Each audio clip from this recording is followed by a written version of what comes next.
body language and, kind of the vibe that they're giving off. Those things are important. Sometimes people don't always feel comfortable kind of saying like, I'm not into this. So we have to pay close attention. What else Yeah. did folks notice?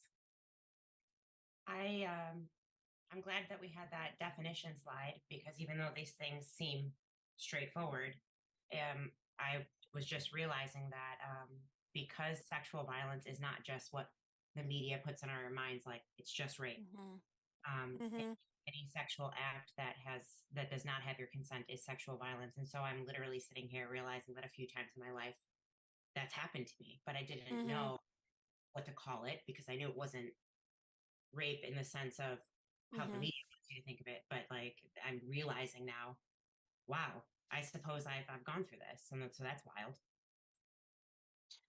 Yeah, I'm so Jillian, um, right before you spoke, I was also thinking of something similar, and it hit you in the gut.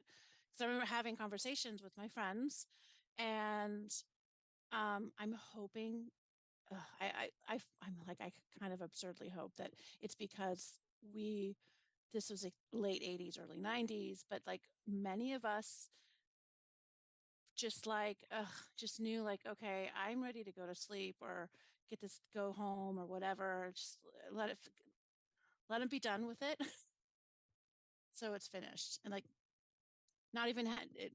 Yeah. Having a friend like literally describe that situation where she's like, we've all done that, where you just kind of like, okay, this is happening. And I have work tomorrow.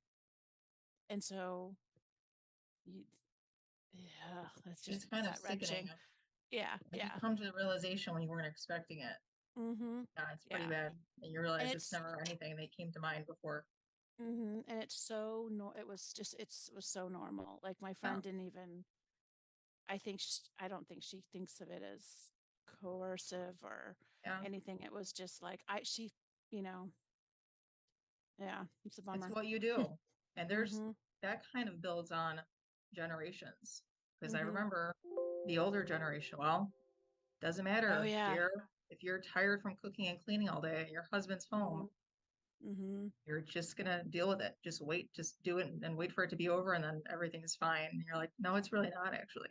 Yeah, that's powerful. Like that phrase, like lie back and do it for England. You could during World War II, it was Yeah, just exactly. mm-hmm.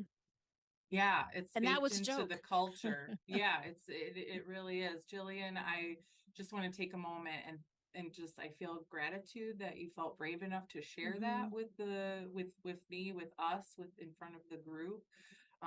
And I hope everyone respects, privacy in this space and understanding that, that's part of why we gave a content warning here.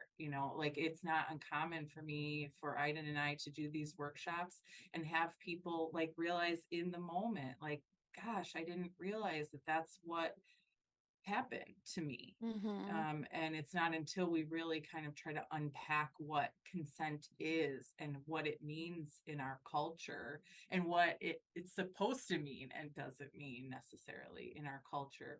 And then we come to these sometimes very difficult realizations. So I really encourage any of you that may have had that realization, please take care of yourselves. Please take good care. And at the end of this workshop, we are going to offer resources and supports as to what people can do if you feel like that is something that feels like a path you want to take. So yeah, I really appreciate that. There are all of these different components to consent. One of the things that they mentioned that stuck out to me is about intoxication. Mm-hmm. Anybody have any thoughts about that one? I I'd like, have, oh, I'm oh, sorry, I'm go ahead. sorry. Oh, well, I just wanted to share that I thought that was interesting because I just recently had a male friend tell me that he refuses to go home or sleep with any girls that's been drinking. Mm-hmm. And I mean, I just thought that was awesome because as a woman, like I've never met a man who said that.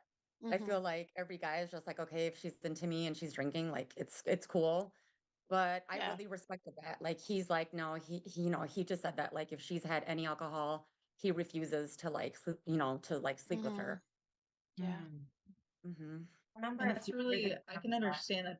I Sorry, can go ahead. understand that from two sides, because from a respect level, yeah, you don't want to engage in anything if you don't think the other person is able to even understand what's happening. And on the Mm-hmm. second level, you also don't want to put yourself at risk. If once they Yeah. come to, they don't recall anything that came off as a yes, and now you're the one who's being accused. So there, that comes in so many facets. But I've Mhm. got one of my two very best friends was in this exact situation in 2011, and she was at a party with our other best friend, and I'm very happy I wasn't there. And she, after being very intoxicated, was trying to get home.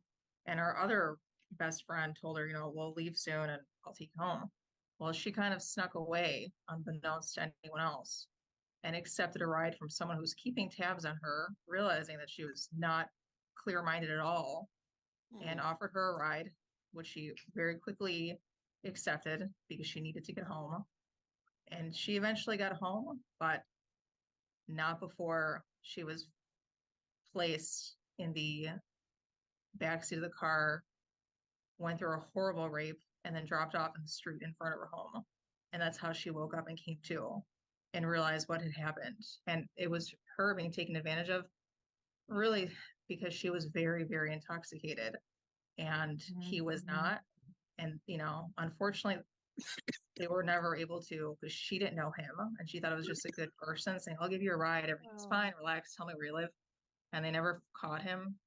I'm sure there's people who know who he was, because it was a party where there was a lot of mutual friends, Mhm. and nothing came of it. And this is almost 13 years later, and that caused extreme mental and emotional stress that to this day it's kind of stopped her from engaging in healthy relationships, getting married. I mean, she never quite came out of that, which I wouldn't dare expect her to.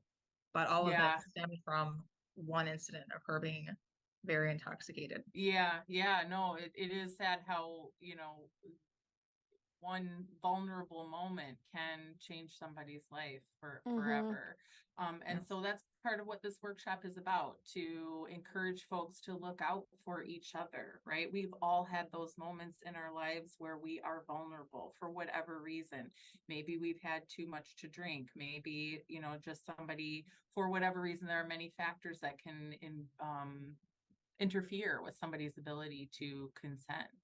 And so we really need to come together as a community and decide we're not putting up with this anymore, and that we really need to look out for each other. So thank you all for all that you shared. We just want to make sure that we understand that, what we're looking for is this clear, affirmative, enthusiastic consent, right? We're not looking for like oh, I guess so. But in all aspects of our lives, with any relationship that we have, we want people to want to do things, and if they don't, then we have to respect that from folks. So another factor that we want is to make sure that it's informed. We want to make sure that people understand what they're getting themselves into, Mhm. and have a clear understanding of what is on the path ahead of us, and that it's mutual. We both understand that this is what's happening together. I have a young kid, and he came home from school one day, and he had like this activity. It was like make a pizza together with a partner up with somebody in the class. Let's decide and I was like, oh, this is like a way to get consent in the classroom, like for grade schoolers. That was like so exciting when I saw that. I was like, wow, like, yeah, if you're gonna enjoy this pizza together, let's decide together what we put on this pizza. And so we kind of want to think of it that way. I know it's like breaks it down really elementary, but it requires us to have a conversation. What toppings do you like on your pizza? How dark do you like the chip? My brother likes his almost burnt, and I'm like, bro, don't leave it in that long. Yeah, so we have to have these conversations to make sure that we have a mutual, agreed upon, enthusiastic understanding of what's going on, and understanding that can be reversed at any time. So we need to continue to check in with each other on an ongoing basis as we go through. I want to, let's see what we have next here. I want to play one more quick video. And it's about, it's one of the few videos that I've seen that's been able to make this topic, like bring it up to a light mood and kind of like make it have a funny discussion about it while also respecting how serious that the topic is. So we're going to watch a video. It's called 1 in 5. It's this idea that if there's a statistic that 1 in 5 women are going to be sexually assaulted in their life, and the rates are higher for college students. And I also want to acknowledge that many people brought up stories about, you know, women, this idea that women are having these experiences with men, but that also anybody of any gender can be sexually assaulted. Anybody of any gender can be a victim of domestic violence. And we're trying to do things like, you know, they have resources called like the Women's Center. While that was meant to be welcoming and like this gentle come in, we will help you messaging, we that needs to change, and we need to understand that these types of incidents can and do happen to everyone. It does happen at higher rates to women. It also happens at higher rates to people in marginalized communities, so people of color, people with disabilities. All those groups of folks are inherently more vulnerable based on their identities. So I'm gonna play another video here.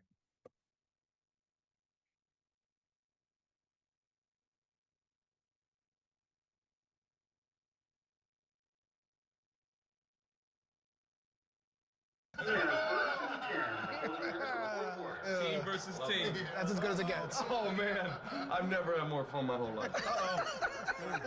Daddy's had a bear. I'm gonna go to another one, Dad. It's your card? No, Lamorne, stop doing magic. You're not good at it. Guys! Oh, dude! There's a bear in your other room here. What? Oh, that's just the big, angry, hungry bear. Just pretend it's not there. Oh, really? Man, it'll just go away? What are you talking about? No, I don't think it's going anywhere, but I don't know what to do about it, so I just ignore it. So it's not dangerous, right? Define dangerous. It's a bear. But, you know, it's not gonna eat all of us. It only eats like 1 in 5s.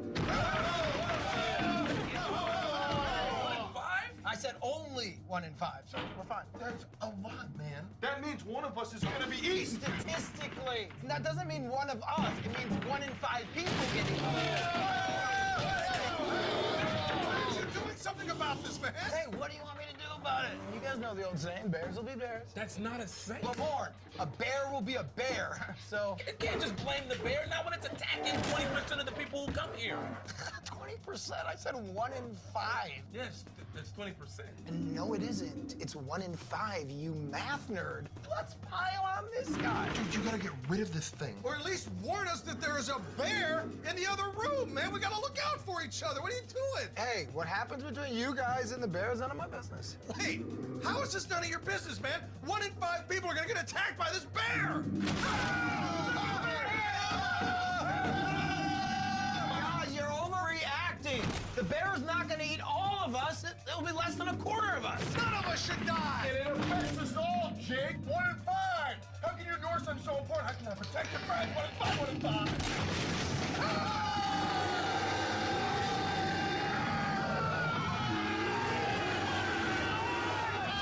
The majority is fine, and I don't want to deal with this problem.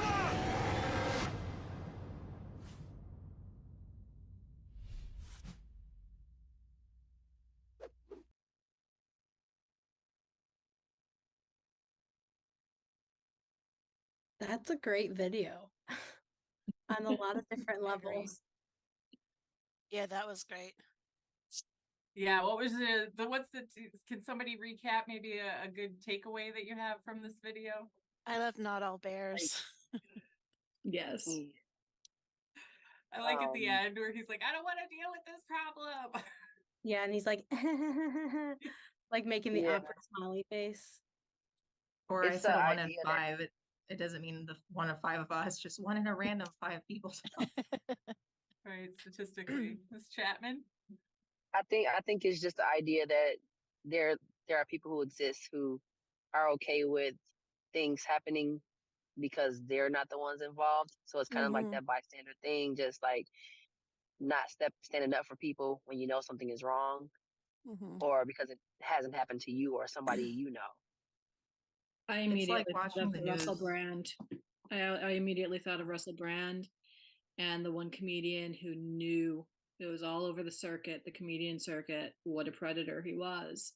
Mm-hmm. Or the one comedian who knew that a friend of his was a predator and they never spoke up and never confronted him about it. And it's kind of spoke to me about that.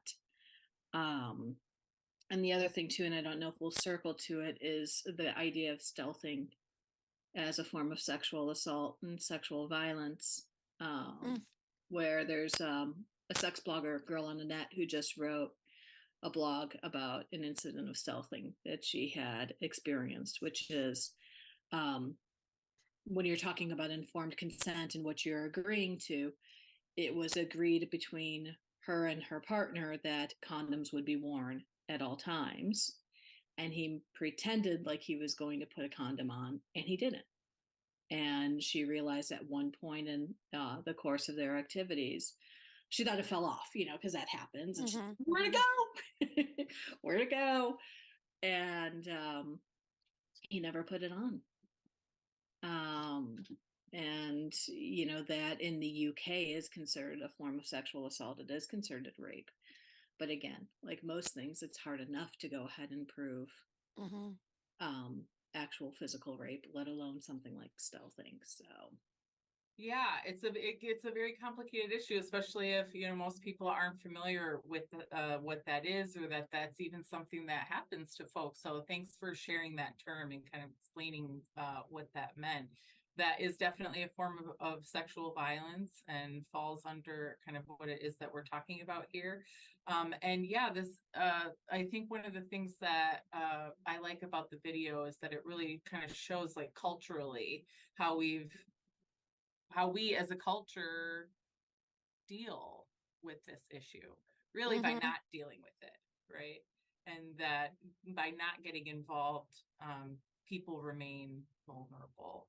And that this issue, we all know that rape is bad, right? We all know that domestic violence is bad. Like, why does it keep happening? So that's kind of a question that we have to grapple with, and what to do about it. And so that's why we're here. We're gonna move on to. So thanks all for your participation in that section. I'm gonna hand it off here to Aiden, and we're gonna talk about barriers. Let me share my screen again. Yeah, thanks. I just want to acknowledge too how awesome these conversations have been, especially for 442 Monday evening meeting virtually. These are like some of the most amazing conversations that we've had this semester. So thank you all for contributing and for sharing all your experiences and knowledge with the rest of us.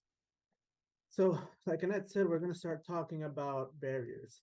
So before we get into what we can do to help support other people, we want to acknowledge that there are things that are going to get in the way. And they're not necessarily bad things, but it's important for us to know that they're there so that we can navigate these situations safely. So we're going to do an exercise, but before I want to share before we do the exercise, I want to share an example with all of you, so you know what we're going to be talking about. So this is a QR code that leads to a word cloud. And the exercise is, we want you to pull out your phones if you have them with you and scan the QR code and enter 3 barriers that would stop you from intervening. And we want you to think about yourself and all of your intersecting identities. And I'm going to give you an example to kind of get your brain going on what type of things we're looking for. So since Christmas is coming, I'm going to use my Christmas example. A number of years ago, my family and I, we get together every Christmas just to celebrate. And we Facebook call our family in Belize. That's where I'm originally from. So my mom pulls out her tablet and she starts, I don't know what you call it, is video chatting her brother who still lives in Belize. And she was telling him about her weight loss journey, and all of her achievements throughout the year and how proud she was of her figure and her health and everything.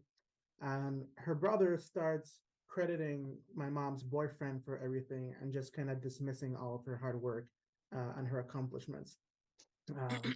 And he wasn't doing it secretly. Like, this was on the tablet in front of everybody on speaker, so we could all hear what was happening.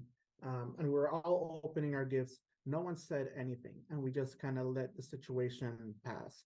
And when it ended, when the phone call ended, my mom expressed how upset she was about those comments, so that no one stood up for her to acknowledge all the hard work that she put in.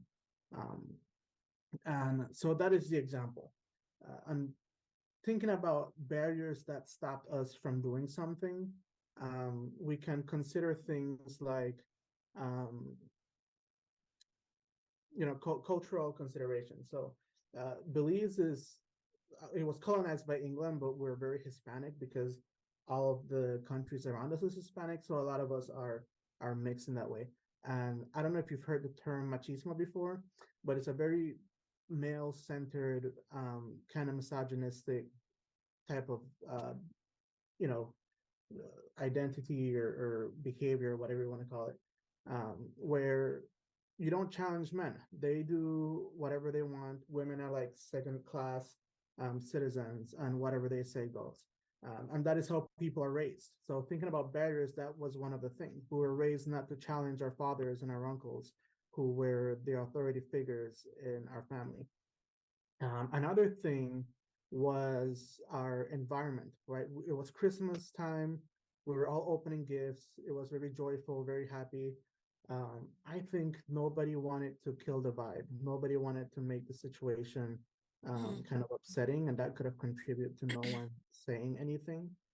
I think familiar roles too. Like, most of us were the children, right? It was my siblings and my cousins, and we were just never encouraged to provide feedback to our parents, because it would be like, "Why are you talking back to me?" and hit us. So that was just not a thing that we could do. Not for me specifically, but there's a lot of other things that we can consider, like gender, economic status, blackness and racism, body size and shape. So many things come into play when we're talking about barriers to intervention, and that's what we want you to think about here. So for this exercise, I hope you haven't entered anything yet.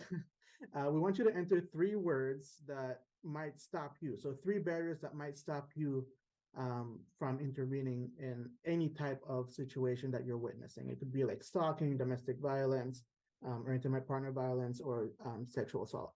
I see that Ms. Chapman has a question, or you have your hand raised. Yeah, real quick. I am using my phone to do the Zoom, so I can't scan it. Can I just private message you, or can I put it in the chat? I noticed that you're driving. You can just contribute when we're having the discussions. I would rather you make it home safe. But for everyone else, thanks for the question. For everyone else, we're gonna pull up the word cloud and see what everyone entered, and we'll have discussions around that. So does anyone still need the word cloud? I mean the QR code. You ask if anyone scanned it or if anyone can see it. If you still need to scan it, yeah. Yeah, I want to pull it down so I can show the word cloud. So I just want to make sure that everybody was able to grab that QR code before I take it down. All right. Last call. And to clarify, are these it's okay. Are these our personal reasons why we might not, or just reasons why anybody might not do it? I would say try to add personal ones if you can, since we're going to talk about them. But if you can't think of 3, just anything is okay.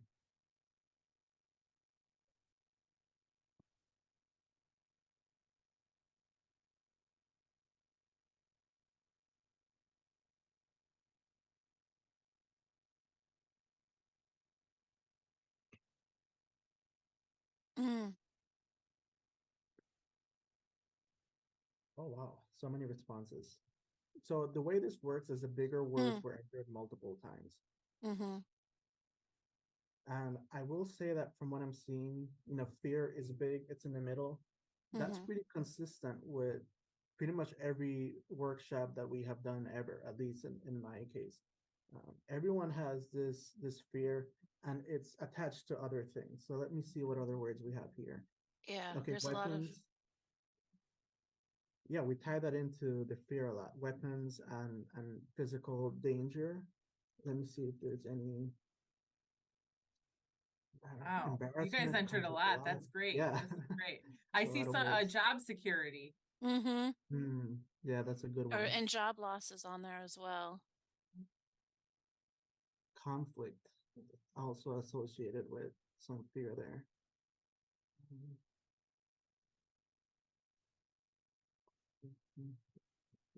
Does anybody want to be brave and share what they shared and why? I didn't share anything. I'm sorry, go ahead. Oh, I'm sorry.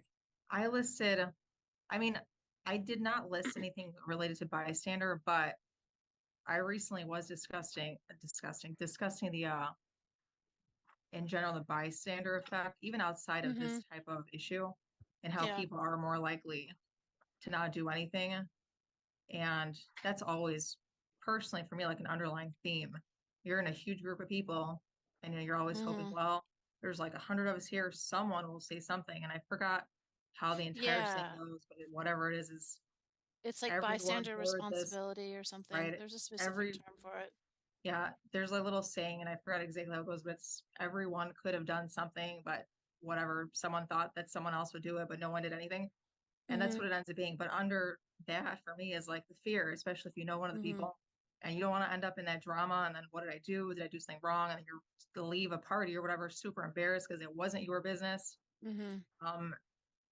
And that's always, I think, not even just personal, but most people, if you know someone, you don't want to be recognized as, why did you intervene? This wasn't your business. It's fine. I didn't need you to save me. And then you kind of walk out of there either embarrassed or regretting that you didn't say anything. Yeah. Like I put Karen because I feel like there's just this potential of I can just be seen as this interfering busybody. And I think it goes along with I think there was something about conflating the situation with I can't find like it ties into lack of awareness, some other things that kind of go into it. And it's interesting because it has me thinking there's a on Instagram there's this man who does a lot. It's a comedy site, and he does a lot of things around how white women will save any animal no matter Oh what it yeah, I know that is. guy. Yeah, like alligator, baby gorilla. They're gonna go feed, save it, put it in their car, get a pup cup, and like take it home and mend its wounds. And this is Bambi, and I just rescued her, and she's Yeah. I know exactly which guy you're talking Yeah, about. it's hilarious, and I think it's because somehow it's okay to it's just like it's okay to intervene when and for a puppy, but like for another person, it's just fraught with all of these fears and issues, and a Person lot can of being talk how. back, right? Bambi will just sit there. A person can talk back, Yeah, and yeah. Bambi will just kind of sit there and bite you or kind of just take food from your hand. But a person Yeah, will, yeah. that And let you tongue is worse than any weapon sometimes. Yeah. I didn't put it in, but I forgot to put it in, but I was thinking of second guessing, am I Mm-hmm. misreading the circumstances? Yeah. Kind of mental models and lenses. Am I viewing this as being more of an issue than it actually is for the people involved? And so you second guess yourself and you read on the situation. To build on that, I put in law enforcement because I was specifically at a personal situation where somebody I knew and hold dear to my heart was experiencing like physical violence from her then husband, and I jumped in, tried to be a hero. And when law enforcement finally showed up, one of them took me to the side and was like, I do understand why you did that, but also you're going to put yourself in a situation where you're going to get in trouble. So let us do our jobs. So that's why I put that in. But law enforcement can very easily make things worse too by not doing anything. So that's why I put that. Jillian, now that you tell that story, this is the first time it's come to mind. I never thought of it before right now. There was a time back in the day when two of my older sisters, one of them was married to a very abusive man. And my other sister, who's directly beneath her as far as age, stepped in, drove to her apartment and packed all of her things up, called the police, and felt that she was doing the right thing because, our sister was being physically harmed. Law enforcement did pull her aside and say, you're going to put yourself in trouble. And our sister who was being physically abused actually to this day resents our other sister for stepping in, even though we all saw that it was very understandable that this man was trying to almost kill her. Yeah. And she walked into a bloody mess and said, why would I have left you here? And to this day, all these years later, she refuses to speak with her because she feels that our sister is the cause of her divorce and the marriage's demise, when that was not the case at all.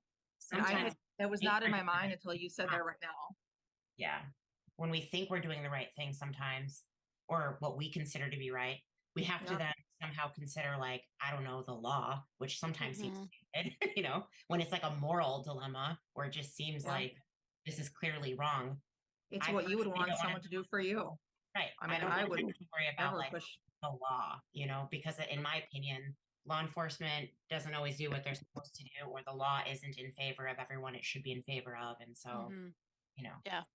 I have to say that the law enforcement too, I'm sorry, is just thinking of, if the person does want to go ahead and pursue, criminal proceedings or restraining orders and things like that, that kind of stepping in can diffuse or remove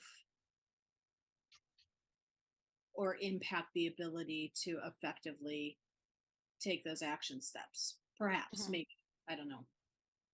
Yeah, well, that situation where the officer took my sister aside and said that, you're putting yourself in danger. And she thought, that's insane. I mean, that's not going to happen. It's fine. But he was indeed right, because 6 months later, my sister, who pulled out our other sister from the home and packed up her things, our ex-brother-in-law actually sent someone to drive to her place of employment and cut her brakes. And she obviously didn't know it until she was trying to drive home. So indeed, he did try to kill her. And it just became this crazy. I mean, that's far over with now. They're divorced, but the unfortunate situation of that sister-sister relationship, which to this day, we're all shocked that our sister still holds it against her for taking our dad there and trying to pull her out of a very, very dangerous situation, even though she was very well aware that it could inflict harm on her, but she really didn't care. But it was pretty intense. Yeah. Yeah, well, I mean, you're all pretty much doing my job for me. That was a really awesome, contributions from everybody. And I just want to acknowledge how expensive violence can be for everybody. And I think that's what we associate with the fear in this case. You don't really think about it right away. But when you examine all these, stories that you're all sharing, there's law enforcement. There's the cost of, oh, now I got to go fix my brakes. And so that is saying, not only for the survivor, but also for yourself. Earlier when you were talking about how not only blame, but also the cost of the violence can shift back and forth between people if you intervene. Very real barrier that can turn people away very quickly. And it gets much, much difficult when this is someone that you love and you care about, because there's an urgency to step in and do something and pull them out of that situation. But I think it's important to remember that the survivor or the person experiencing the situation is the expert in their own situation. Yeah. And you brought up law enforcement, not in any of your cases, but what if the person is undocumented, or is a person of color, or is on parole, or whatever it might be? They might not want the police called on them. And something that we mention a lot in these workshops are just how expensive it can be for um, someone experiencing domestic violence to leave the home, because Mm-hmm. that is their wealth, and not Yeah. all of us have the money to just reestablish ourselves somewhere else. So thinking about all these costs, barriers are not just as simple as I might need some money, right? It's so Yeah. intertwined into everything. And so I Yeah. appreciate the complexity of the stories that you all shared, and how aware you all were of the true cost of what violence brings. Yeah. I would just like to bring up an example with within my family. One of my younger brothers is in a very abusive relationship with his common law wife, the mother of his children. Um, she called the police, and it's a small town in the mountains of California, Sierra foothills. It could have gone very wrong because it's assumed the male is the perpetrator. Fortunately, she attacked him. She escalated the situation. She called the police, expecting the police to take him away. Thankfully, it didn't happen that way. um, and she's exerts extreme financial control over him, isolates him, da da da. And the intervention that my family is kind of has to do is, which is interesting, is de-escalation and just accepting her right now. Like, she was at Thanksgiving, and kind of hold that space. I don't know if you guys are going to talk about that. I mean, it's obviously there are moments when you have to intervene immediately because someone's in immediate danger. But like in this case, it's all about keeping the lines of communication open, making sure that she is okay, that he goes down and sees, because my parents live about 45 minutes away, that it's okay for him to go and see the kids, see grandma and grandpa, and keeping all that open so that if and when he is ready to leave, he'll have the support and resources. Anyway. Yeah, absolutely. That's a lot of what we can do with survivors is Yeah. so keeping those communication lines open, but also it's a lot of harm reduction and safety planning with them. Yeah. Because these situations are so complex that it's not a real straightforward, let's get out of there type of situation. So you absolutely did the right thing. Like, the survivor should be leading. How are we going to approach this Yeah. solving this situation? But also, I really appreciate that you focused on keeping those communication lines open. Because, like, personally, my own family, that was the detriment of things, right? We just closed those, and they didn't feel comfortable coming out and asking for help. And so that's like one of the best things we can do is just be there for people and let them know that we are. So again, thank you all. We can keep talking about this for days. I have a lot of questions about the stuff that you added, but let's move on to what we can do. Let me just check the chat really quickly because I see it's moving and I don't want to miss anyone's contributions.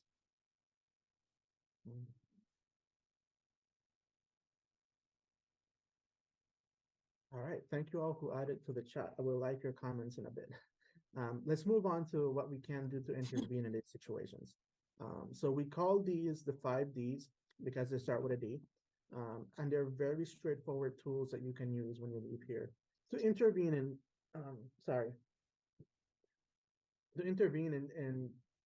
this type of interpersonal violence situations, but just in general with violence. These are tools that you can use to navigate those situations. So we're going to get started with the first one, that is to be direct. And that is one that Chelsea mentioned earlier. The situation is severe enough that we have to directly approach it and intervene, directly. That's pretty much what it means. And I want to ask if anyone can think of an example of how we might do this. How might we approach a situation directly?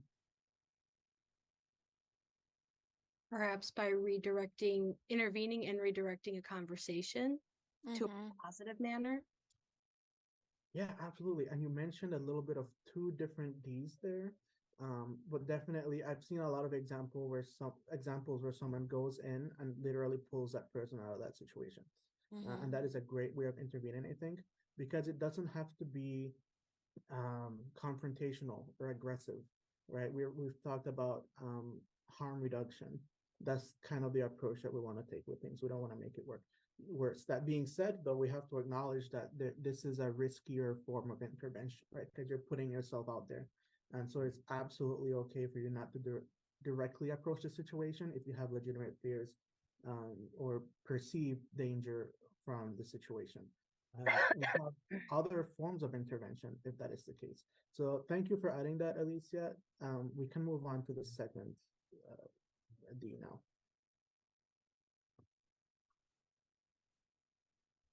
So the second D is to distract, and that is where Alicia kind of killed two birds. Oh wait, not we don't like saying that anymore because Annette has two birds, but that's where you kind of tackled both of the Ds in one example.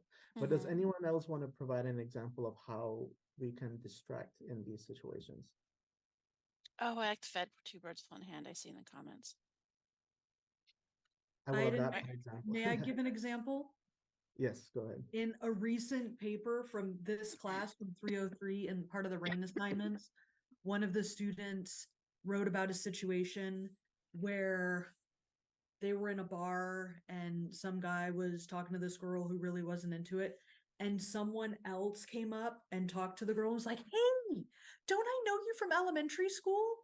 She's like, what are you talking about? They're like, yeah, weren't we like in Miss whoever's class? Let me have your number. And so they wrote into her phone, like, are you okay? This guy's a creep. And the situation was able to resolve and anyhow, but like just like jumped right in. So it's like just direct and distract, like, and then your image says the rest. I could talk for hours. Thank you. That's very funny that you brought that up because I know someone who recently saw someone in the mall and she noticed that this younger girl, not a girl, I mean, she was a young woman, but she felt these are strangers. They didn't know each other at all. And the one woman felt like two guys were kind of trailing the other. And she just picked up bad vibes and thinking, this doesn't feel right.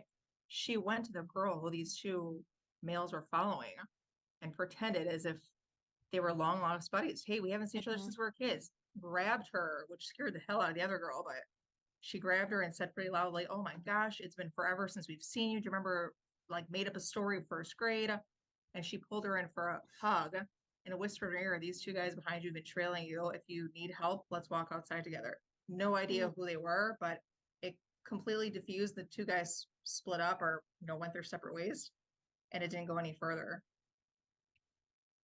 I saw a video online recently that was, I think it was orchestrated or perhaps preset to extract someone from a domestic violence situation where they were at a store, a department store, and the female was with her male partner.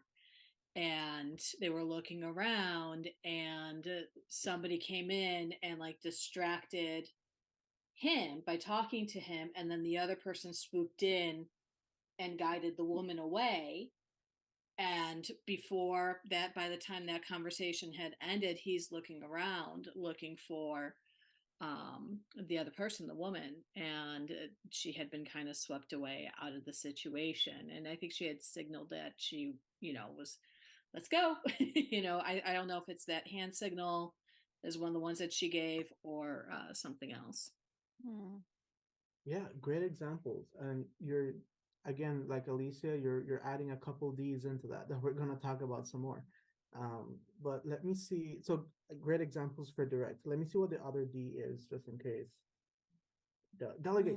Perfect. This is the one that you're all comboing with these examples. So going back to, is it Kazimi is your first name? I just want to make sure I'm getting that right. So with your example, but also what Gina mentioned, calling other people to not necessarily step in and support you, but also just to pay attention to the situation is a form of delegating. Delegating is shifting some of the responsibility to someone else for help. So those are two great examples, clever examples of doing that. And so for time's sake, I'm gonna skip the rest of delegate, but just know that this is going to someone else for help to help support the situation. So our potentially fourth D, I believe, is to document. Very straightforward. Again, for time's sake, I'm just going to brush through these. Think about screenshotting emails and text messages and Instagram messages, emails, saving voicemails, documenting with your cell phone video, like what's going on over here type of bystander situation. But also just like keeping records of things. It can be something written in a piece of paper. It can be a document itself. Very important to have these in case someone wants to file a report or try to get accountability for something happening. You can also support someone by doing that, by recording the situation in some way. And so we can move on to the fifth one, which is the delay. This is very valuable in some of the situations that you mentioned earlier, where it could have been really harmful to approach the situation directly and intervene because of fears that it could make things worse for the survivor, or it could shift the danger and violence to yourself. It could also be used if the situation is not intense enough that you can wait for it to finish and then approach the person and offer help and resources and see what ways you can help them. It is not necessarily recommended to delay if it's a really violent situation where someone is going to get hurt, right? We can delegate in that situation, go get somebody who is trained and who is their job or who would be better at intervening in those situations. So thank you all so much for contributing with these examples. These are very awesome examples. We're going to move on to the almost final part of our presentation here, which is to put everything into practice. So I'm going to pass the floor on to Annette now so that she can explain what we're doing and how we're going to do it. Thanks, Aiden. Here, I'm going to turn my video back on. Here we go. So we're going to go through a couple of scenarios here where we can actually take and apply the D's that we've learned and say what it is that we might do in these scenarios. What D's can we utilize? But also respecting the barriers that there might be in certain situations, that there might be reasons why we might not want to approach one way or the other, but what else can we do, right? Part of the takeaway of this workshop and what we really want people to understand is it's okay to have barriers. Those are real, and we don't want you to plow through those and put yourself in danger. We do violence prevention work because we want to help people not get hurt. So we want to kind of get the thinking cap on and be creative with like, what else can we do? If the most obvious thing that we think of we can't do or don't want to do for whatever reason, acknowledge that that's real, and what else can we do? So you guys are really actively participating, so I don't think I'm going to have a hard time finding a volunteer for this one, but do I have a brave volunteer to read scenario 1 for us? Ms. Chapman? Read it. Because I actually experienced it, not myself, but like with friends. So you're out with your friends and you notice one of them is starting to get pretty drunk. There's a guy that keeps buying her drinks and pressuring her to drink more, even though she already seems pretty out of it. He eventually starts trying to get her to go home with him. So one time I was out at the club with some of my friends, and there was a guy who, I guess he was feeling one of my friends, so he decided he's gonna buy drinks. And I know her limit because we're friends. And so after maybe like 4 drinks, I'm like, okay, she's cool. She don't need any more drinks. And even though she was a little intoxicated, like, no, I'm fine. I'm like, girl, you're good. And then so if I turned away for 1 minute, he was right there by her again. And then I would just grab her like, look, come on, you going with me? He's like, no, she said she's fine. She wants to go with me. I'm like, no, she's not going with you. And like to the point where I had to literally grab her up, and she was like being aggressive with me. And I'm like, no, you are not about to go with this man.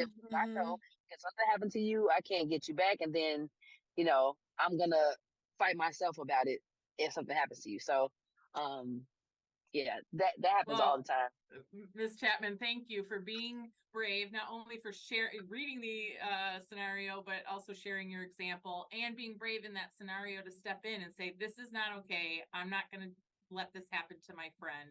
And you stepped in directly. And that's one of the barriers is like, if your friend is really drunk, that can be really difficult to, kind of like try to rope them in or like get their attention or get them to, see what it is that you're trying to get across to them very clearly. So yeah, Thank you for that. So Ms. Chapman would do direct. What other Ds would we use? You could use the delegate, where that's a situation where you could involve a bouncer, you could involve the bartender, just calling out that that behavior, that this guy's being really sketchy. You're concerned. You know, you may or may not have seen him try to put something in the drink that he keeps on buying for the other person, but that situation, yeah. Yeah, no, that's a great example for delegate. You got to think about the setting that you're in, who's responsible, who's in charge in that setting. And we definitely want to shift some of the responsibility to that person. Another way to delegate is also to just get more friends involved, right? So that you're not standing alone trying to deal with this person. If we can rope in some other folks to say like, hey guys, I need your help over here. Like this is a situation we can't, I need help. And so another yeah. benefit of involving the bartender or the bouncing staff is if you are able to distract the guy from your friend, that doesn't mean that he's not going to move on to another target. So if Right. you involve the bartender or the bouncing staff, then that person is getting taken out of that environment where it could go ahead and perpetuate against somebody else. Definitely. You guys are doing great. This is definitely a scenario where we could use a combination of Ds. So thank you. Thank you so much for those examples. For time's sake, I'm going to skip to this third scenario. Can I just add, sorry, really quickly, add the yeah, 5 please. Ds in the chat in case any of you need to reference them. Thanks, Ivan. Thanks for doing that. One last scenario. Do I have a volunteer to read this one? I can read it. Thank you. Classmates that you're working on a group project with are constantly making inappropriate, degrading, and sexual comments about women. Sorry, hold on. Something is blocking my screen. About women in your class. So, fortunately, I have not had an experience with this, at least not the one that I've seen. I would like to say that if it did ever happen, I would hope that I would kind of have the enough of the courage, considering I'd be in a large group of people, to speak up and say something. But I don't think I've ever, this is probably the only scenario that I've never seen or been involved with. Not to say it's never happened, but not around me. Yeah. And I would also document as much as I could, you know. Definitely direct, Jillian. I agree, Jillian. Okay, so we got a couple of Ds. Direct. How would you deal with this, Ms. Chapman? Directly. I mean, I'm a little different than a lot of people because I'm so used to just being the voice. I'm like the bully's bully, and I have never been afraid to say stuff when I feel like it. And I would simply be like, could y'all stop? Because it's really inappropriate and it's offending me. And if they didn't do it, then I'll take it to another level. Like, look, I can't be a part of this group because they are being disrespectful towards women. I am a woman. I don't like what they're saying. I've addressed it once and I don't want to address it again, or I don't want it to escalate to something different. So I do not want to be a part of the group. Yep, So words would be had. Words would definitely be had with everybody doing it.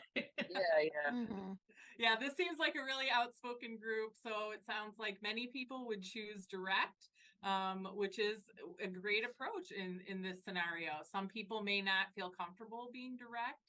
So I heard document. What about delegate? Who could we delegate to in this kind of scenario? Probably whoever's hosting the class, the professor or anybody who's in charge. Yeah. I was going to say the teacher. Yeah, definitely. But would just be willing to go above the teacher, because I've had professors say, well, this is part of group projects is you need to resolve conflict. Yeah.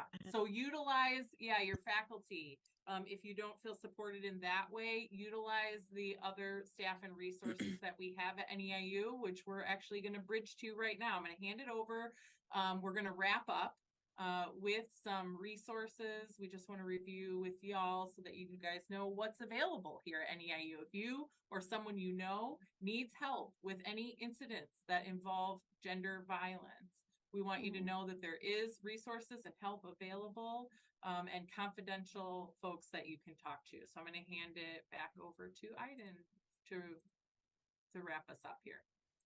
Yeah, so these, just as an FYI, all of this information is going to be on the No More website as well. So don't feel like you have to record all of this right now as we're running through the slides. But a really important resource that we have are our confidential advisors. These are folks that are specially trained to support people in these situations. And we are fortunate enough to have 3 of them. So we have Dr. Scott, who is located in our Pedroso Center. If any of you have ever been there, he is the director, so his office is in there. In the middle, we have Jen. She's one of our staff psychologists. She is in our student counseling services office. And then lastly is our women's health nurse. Her name is Kim. She's here with me in student health services. If you need to reach any of them, they share the same email. So feel free to email them if you have questions, if you need help, or if you want tips on how you could potentially help someone else who needs help. Again, these folks have been extensively trained in how to handle these situations, and they're not mandated reporters. They are exempt from our mandated reporter policy. Unlike Annette and myself and your Professor Robin, we do have to report the Title IX if we hear these things happening. So feel free to use them as a resource. They're free, they're confidential, they're here for all of you. So other confidential resources that are available to you include any of our nurses and any of our staff psychologists. The healthcare providers are confidential resources because of the nature of the work that they do. But that does not include people like myself. So any other staff in the office is not a confidential resource. Any of the students, the front desk worker, any office help is not a confidential resource. But any of the psychologists and the nurses is someone that are people that you can reference for this. And as Jillian is saying, we do not have an ombuds at the moment. But an ombuds is a person who remedies disputes between people, and that could be between university staff and between students, or a combination of the two. If we had one, they would also be a confidential resource. Unfortunately, right now we don't. If we ever get one, I'm sure you will get notified through like a targeted announcement or something that we've hired that person again. Now, another thing that you have available to you is our Title IX office. This is not a confidential resource, but it's a really helpful tool if you want to get some accountability for something that happened and you don't necessarily want to go through the police. So Title IX is a federal law that guarantees equal access to education in higher education institutions who receive federal funding, so pretty much all of them. And so this protects people against from discrimination regarding their sex and their gender, but it also includes violence. So this is a law that you can use to, if you experience violence or someone else did, to use this law to get some accountability for that. We have our Title IX officer. I haven't met the new one. I was close with the previous one, but they are available to you if you need them. And just so you know, this is the person that we report to. So any mandated reporter would have to report to our Title IX officer of something that we hear or we've been told that someone else saw that includes any form of sexual violence. I just want to mention really quick, Aiden, sorry to interrupt, is that when we say somebody's confidential or non-confidential, when we say these not confidential resources like the Title IX, we don't necessarily mean it's not like public record, right? It's not going to be available just to the general public or even to just the staff here, but it's not confidential to the administration of the school. Meaning if you tell a confidential advisor, they will record like how many people they helped in a semester, but your name will not be tied to that at all on record. But with the Title IX coordinator, there'll be records that the administration keeps. I just wanted to quickly jump in and say, I don't know if Title IX is the same across all universities in our country. I'm assuming that they must be because it's a federal thing.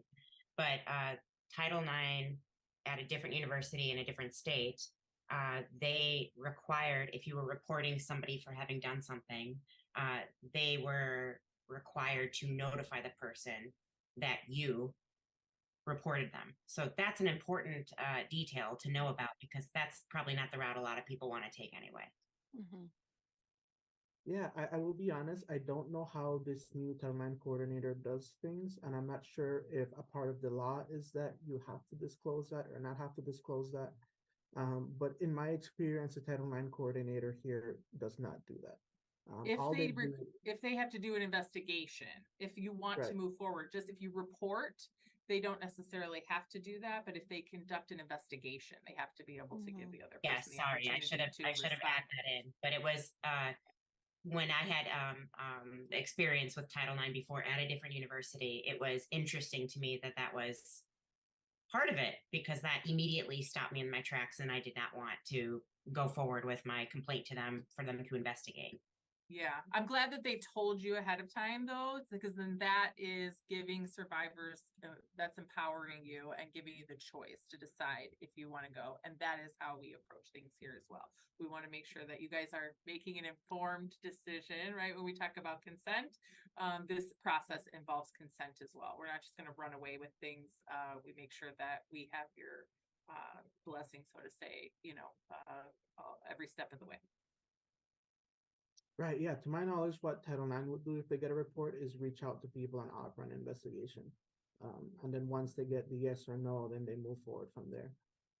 But it is, again, survivor led, or at least it should be. Most of it should be.